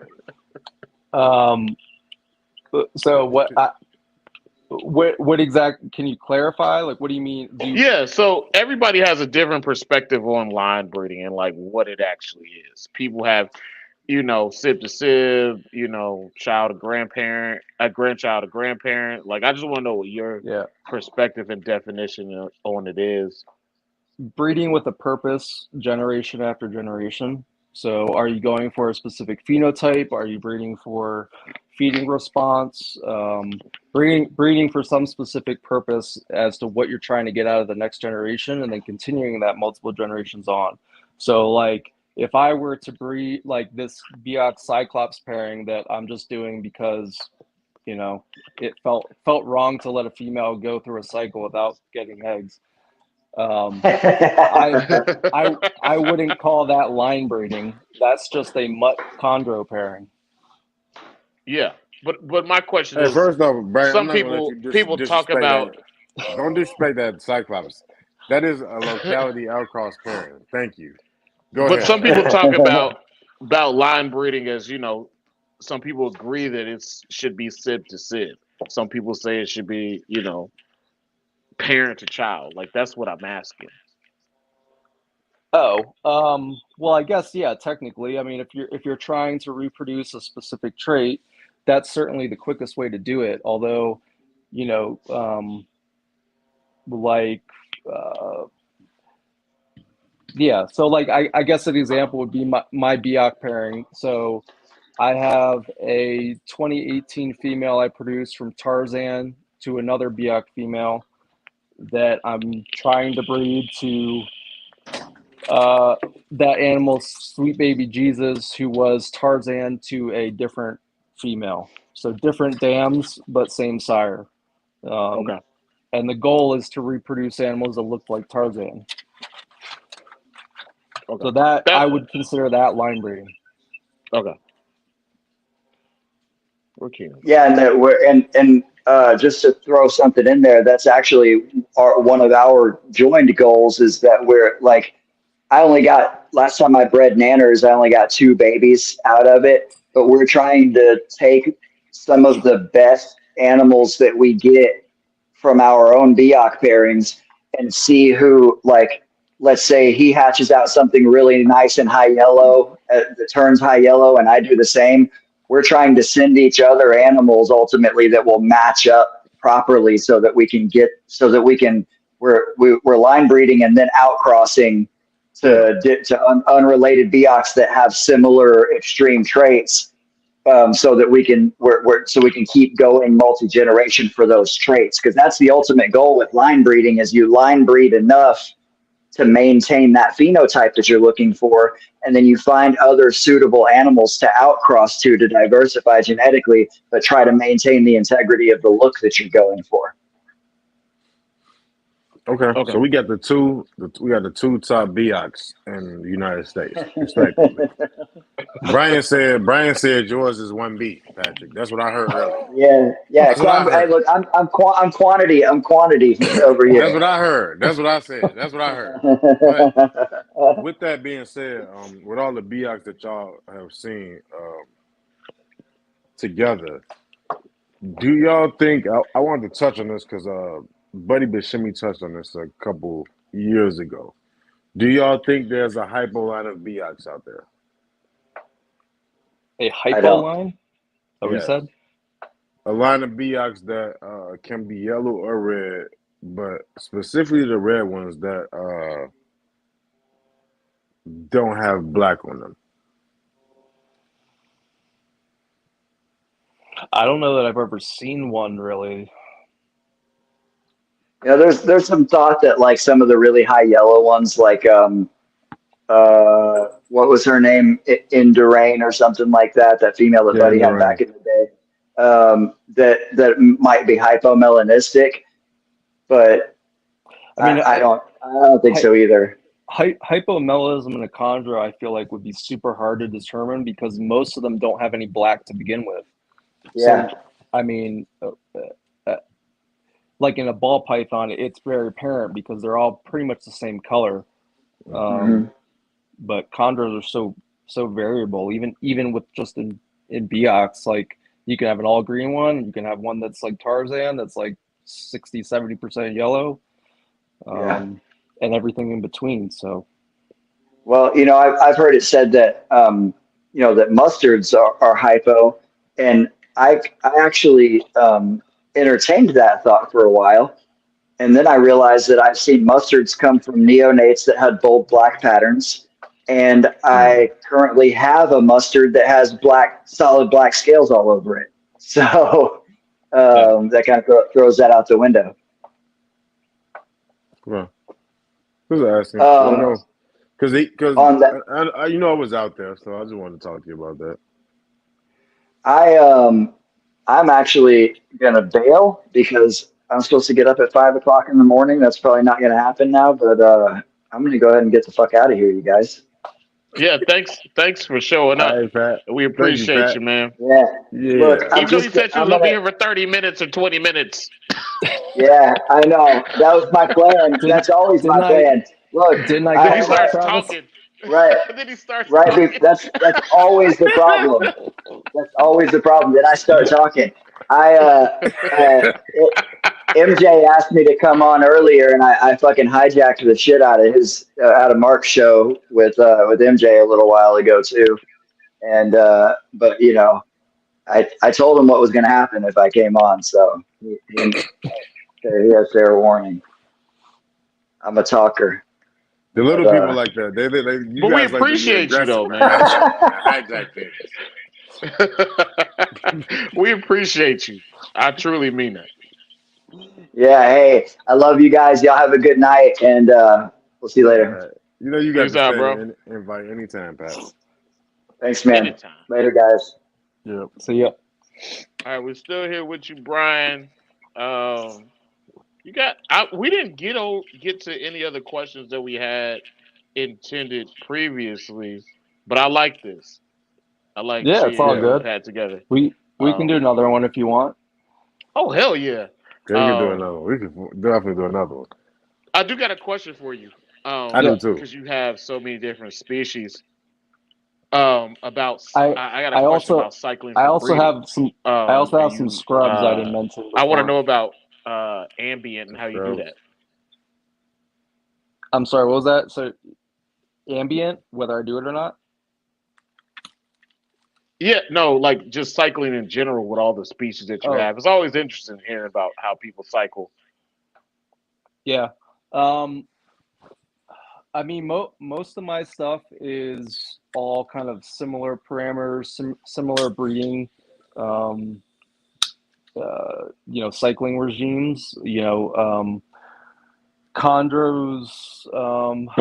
My Bolins are still young. My Timors are still young. I've got a pair of Solomon Island tree boas that I'm pretty sure she's gravid. Those are I didn't even really like purposely cycle those. Those just cycled with the room as winter and temps changed and humidity changed and things like that. Um, what else? And then the scrubs, I'll probably do similar to chondros. So, which I'm they've all got heat panels. uh, 84, 83, 84 hot spot, cycle them down, during breeding season to like 72. Nothing too out of the norm. The first Oxable parent, what was the purpose behind that? Because you say you don't like the designer stuff, but you were the designer on that. Well, no, Yeah. I didn't say that. I love the designer stuff. I have a few females with Christian right now that I'm hoping I'll get some nice stuff out of. But really, it's just been like so with a lot. If I'm going to do designers, I would really like to do like the very high end stuff, particularly calico. And I was gonna say that got, you picked the hell of a one to put it with. So I ain't saying like it's a bad thing. yeah, I mean, so he was Yeah. again. I don't generally like spending tons of money on chondros because they're not the best bet, just to be bluntly honest. But that male I got for relatively cheap. He came from a guy that was moving out of the country, and was getting rid of his last few snakes. Had great lineage. He was not particularly crazy looking, but had great genetics in him, and he was a stellar breeder. So again, kind of similar to this Cyclops female, it was like, okay, I have this Oxable. She's big. She's ready. She's been chilling for 2 or 3 years. I just wanted to breed her to the coolest thing I could, because the prospect of getting the male Oxable was essentially zero. Yeah, I remember when you made that post, and I started dying laughing on the inside because Yeah, I was like, I was was like, he lucky as fuck to get the female first off. yeah. So the chance of getting the male, and then you post on the MVF about it. I'm like, you got a better chance of getting the male from Ryan than off the MVF straight up. I mean, if she were younger, and I don't know how old she is, but she's got to be getting up there now. Yeah. She's got the dark eyes. She's pretty beat up, and old looking.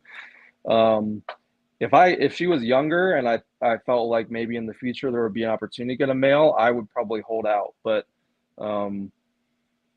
I understand that. yeah, and she I should also mention she's still owned by Ryan, so she's on here on permanent loan. So at the end of the day, Ryan wants to see some babies from her too, and I want to see some babies. That. So given her uniqueness, I was like, well, let's just breed her to what I can, that will hopefully throw some weird stuff. And I definitely y'all can put me on the next one too.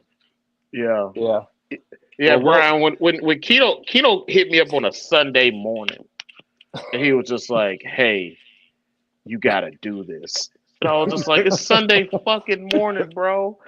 He was like, "It's there, you gotta get it," and I was just like, "You need to do this right now." I was like, "Can I have a breakfast taco first, bro? Like, it's fucking Sunday morning. You need to do this right now." Yeah, and like I did it, and I haven't regretted it at all. I do got a question for you though, since you do have more. Have you seen heavy OCC take on with any yet? No, so it looks like both of yours are still pretty much all yellow, right? With some white speckling. I'm starting to get a little bit of speckling. It's like purple speckling, but it's still yellow. It's mostly yellow. I have a yellow here and some reds. The reds are changing, but very slowly. And the yellow is exactly like yours. It's got white speckling down the back, but still completely yellow. Just like mine. It's weird to me because that animal is like 3 months older than 4 months older than Travis animals. And my Travis Serrons, they started OCC, and that damn OCC probably will be done in like a week. I figured with the Oxable, based on like what Marukis do, I figured they would change pretty quick, the yellows especially. But yeah, you got a question from the young Undertaker. I was the Morocco. Hey, it's crazy because I asked Ryan about this. I was like, dog, why y'all should try to make like some super stripe ones, like some super stripe Yeah. animals with the If Maroke oxbow. if I could find a Maruki male that had like that classic full stripe, I know I'd somebody with one. will they sell it? I don't know if they'll sell it, but they might do a pairing with you. We'll talk afterwards. We can't do a three-way joint pairing. I'm not into It's that. not me. It's not me. Yeah. It's Well, whatever yeah, y'all who talk about is on I'd y'all. want to buy it. I'd want to buy it. But Brian if said he I not in the threesomes. I mean, listen, you had that conversation with him. listen, I I'm was gonna do a it pairing with the male, but my female is dead now, it it killed so it's me to not give happening. Ryan his half. So I don't want to have to split it with another person. I feel you. I feel you, Yeah. Brian, because I did a pairing and I had to send three, and I was like, you know what? This is killing me. But to answer his question, I'm leaning towards pairing that Aru male that Ryan or that I'm sorry that Patrick sent me to the Oxbow in the next go around. Okay. You know, I guess for now they would be pure Veritas. Who knows if that stuff will get split off eventually? But that's the closest thing I could do to a pure pairing in my collection with her. What are you seeing out of the Reds? The Reds are still all red. Nothing's changed. Um, they've all like lightened up a little bit, and there's one that's a little bit farther along than the others, but um, like, I might get bit, but let's. Yeah, This because is my tough. yellow one, my yellow one, don't play that during the nighttime. There's no Yeah, games. I've had the lights on, so yeah. I That's my almost favorite got bit in one. the face. Nice. With a dark head. Yeah.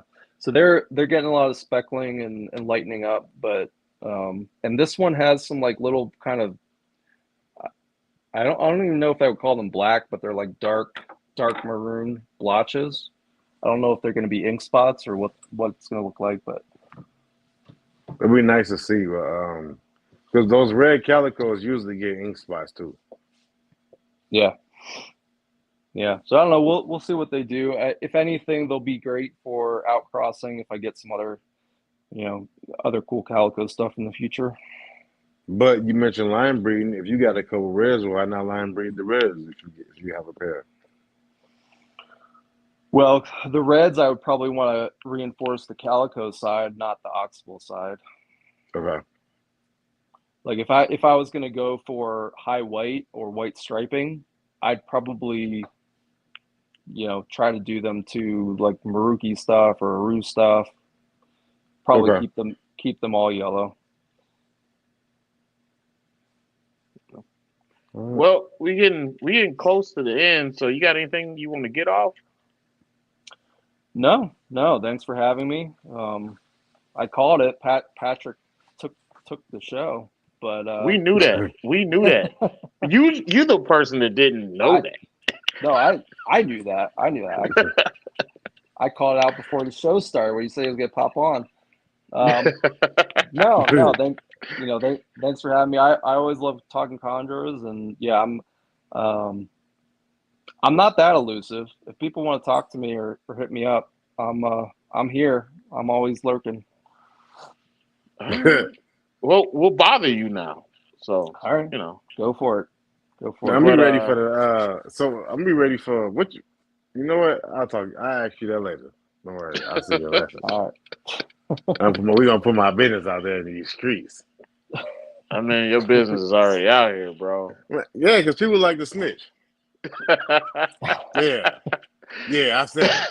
People like to snitch. Yeah. I ain't snitching I ain't snitching on you though. It's cool though. You know what You I'm saying? I told ain't your snitching. son that I am a pimp. No, I ain't snitching. I'm talking about the other stuff. I ain't snitching on nothing. Right? You know, I'm gonna take Whatever. that to my grave. You know, I ain't like you. No?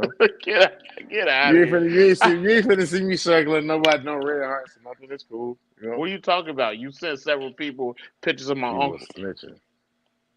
I sent the world pictures of your uncle. That's not snitching. I got Brian, it. question, Brian. You know what? I'm not Yeah. gonna ask Listen. Brian that. I'm not gonna ask Brian that. Leave Brian out of this shit. I'm not gonna ask Brian that. This is Brian, where I'm not. the 2 hour marks where everything goes south, right? Yeah, Is it it? is. Yeah. Sometimes it goes south before that. Yeah. It used to Yeah. go south really early. It used to get bad. Uh, yeah. It usually turn into a Well, dog. 15-minute tirade about midgets. Ah. Are you a midget lover too, bro? No. No. Let Good. the record show. I did not bring it up. All right. Let the record show. All right, It wasn't. Brian. It wasn't me this time. We appreciate you. We're not gonna talk about midgets. We're gonna let you get out of here to go take care of your family, man. See, And I appreciate it. we appreciate everybody for showing up and watching. And everybody have a good night. Brian, keep Yeah. doing your thing. We do. We Thanks. appreciate. Thanks Really for having appreciate me. you pulling up on us. No worries. Have a good night. It's been another one, y'all. See y'all next week. Shout out to our sponsor too, man. Yeah, Hey, shout out to Chris. hey, keep blowing Chris up. Make him buy